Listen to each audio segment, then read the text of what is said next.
Selamu alaikum, o gjendëruar, deshta me të pyet, nëse ikën në emigrim në Gjermani dhe mund që të rrish 3 muaj apo edhe më shumë, a lejohet që të falësh namazet e bashkuara, drekën me ikindin dhe akshamin me yacin. Allahu ju shpërbleft. Aleikum assalam wa rahmatullahi wa barakatuh. Lejohet me fal të bashkume, por nuk lejohet me i shkurtu.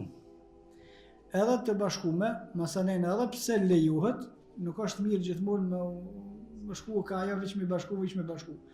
Ban me bashku namazet edhe sikur si në Gjermani hiç, edhe të shtëpia kanë herë, për pikë të qefit ban me bashku drekën me ikindi. Edhe për pikë të qefit, pak kur gjë hiç, ban me bashku akshamin me yatsi.